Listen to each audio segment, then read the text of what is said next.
In this video, we're going to talk about setting up your emails. It's time to set up your emails so that we can fill in the autoresponder series and then connect them to your email list. And we'll make sure that you understand everything from start to finish. So let's jump right in. Okay, so I'm starting off where I left off in the previous video. Of course, message name, like I said earlier, is the name for you and you alone. Your subscribers are not going to see this. And of course, subject line is going to be the title or whatever shows up in the person's email box before they click. So you definitely want to make sure that they know that this is coming from you. So if they signed up for, let's say, survival meal kits, then you need to do that. Or if they signed up for the top 5 ways to make meal kits. So you could say, here's your top 5 survival. So you want to make it short and sweet, but to the point. And if you can think of less words to fit what you're trying to do, that's actually even better. So once you're done, you can actually personalize this as well. So we can say first name, here's your top 5 survival guide. And you can add symbols as well. One thing that we've tested and we found that works really well is emojis or symbols, like so. A lot of emails, you'll notice they don't have a lot of emojis or symbols. So if you can add them, that will actually get people's attention. Now, you don't want to do it too much and overdo it, but that's there if you need it. And then we'll click on next step. Now, it's at this point you can decide what you want to do next. You can either choose pre-designed templates and make it pretty, or you can simply go straight to plain text, which basically means there is not really going to be any graphics or anything. It's just going to be plain with links.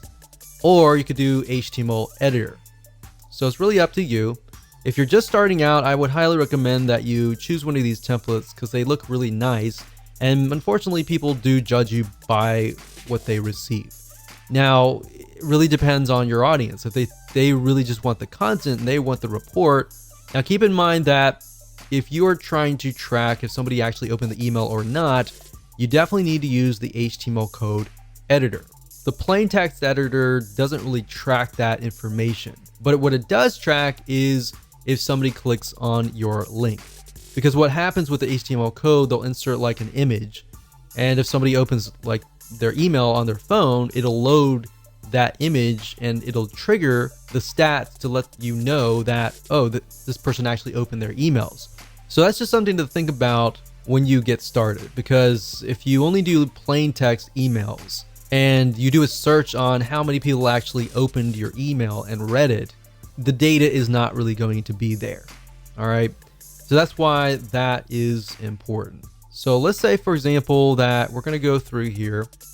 We got creative agencies, arts, education, financial services, online marketing. So since we're dealing with food in this case, we could select something like this. Now, one thing that I have noticed with a lot of email service providers is that if you insert way too many images, that can actually impact you negatively. Because if you think about a lot of spam email, they tend to contain a lot of images and very few words. So you definitely want to keep a balance of words and images.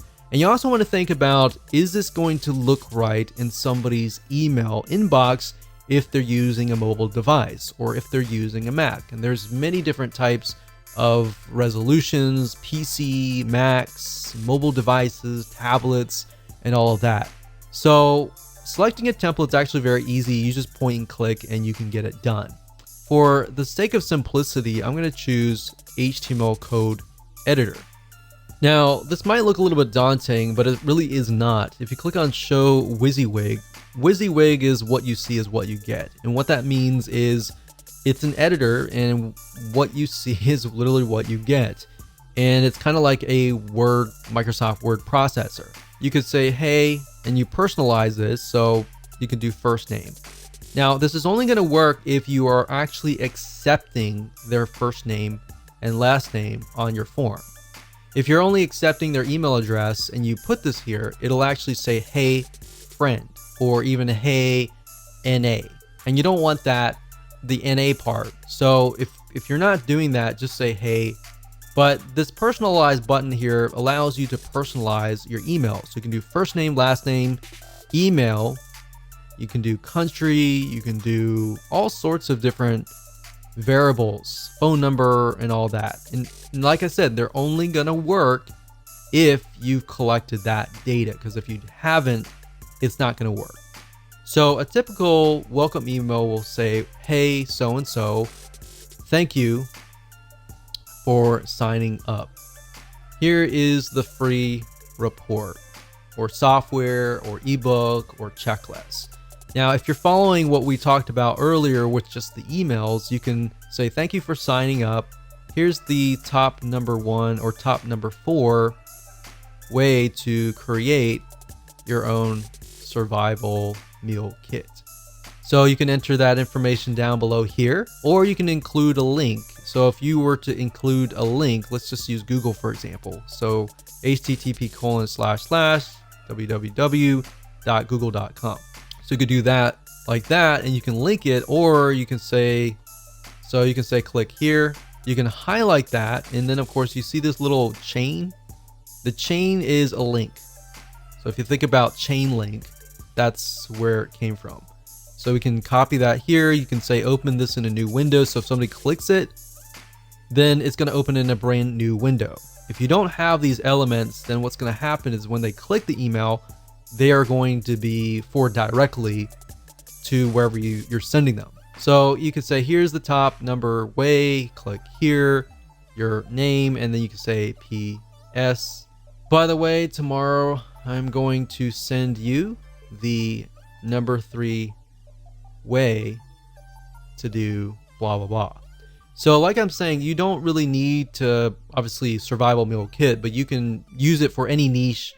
But as long as you connect it and tell them in advance, like, hey, there is something coming, then they're going to be excited about it and they're going to look for your email. A lot of times the reason why emails don't get opened up is because people are not looking for your email. They're just shocked and surprised. But if they're aware that it's coming, then they're more likely to be ready to open the emails. And that's why you get higher open rates because of that. Now, one thing I will say is what's nice about GetResponse is down here, when you're done, under test message, you can click inbox preview. And what that will do is it'll show you what it looks like in people's inboxes. So if it doesn't look right, you can always change it around. Now, the spam score allows you to see what your score might be. And in other words, how will your emails get to the inbox, or will it go through to the spam folder?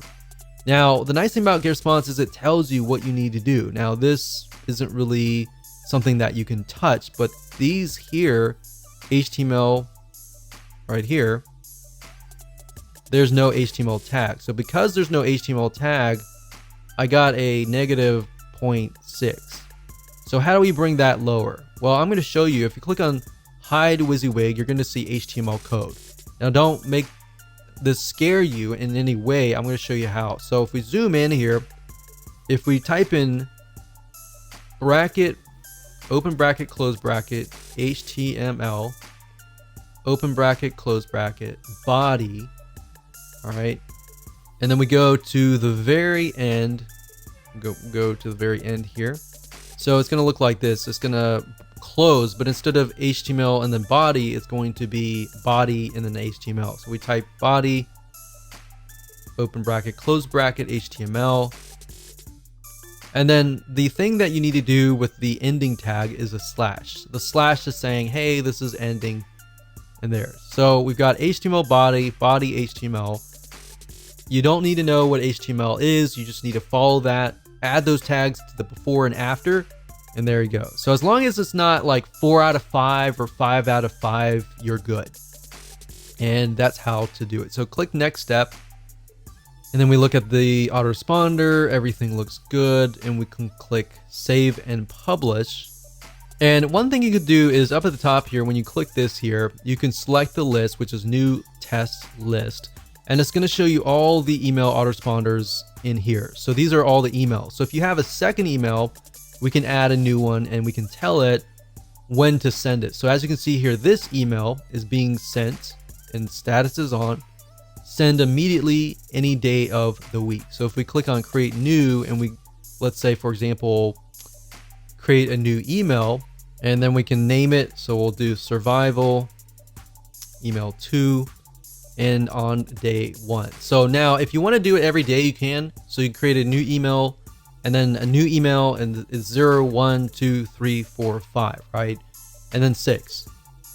But if you want it on, let's say, every other day, so we emailed out on the 0 day, we're going to skip the day 1, and day 2 is when we're going to email out. So it's going to be every other day. And the reason why you wouldn't want to do that is because you want to give people the ability to absorb the information. But if it's really short, straight to the point pieces of content, I wouldn't do every other day. I would just go ahead and start emailing them every single day.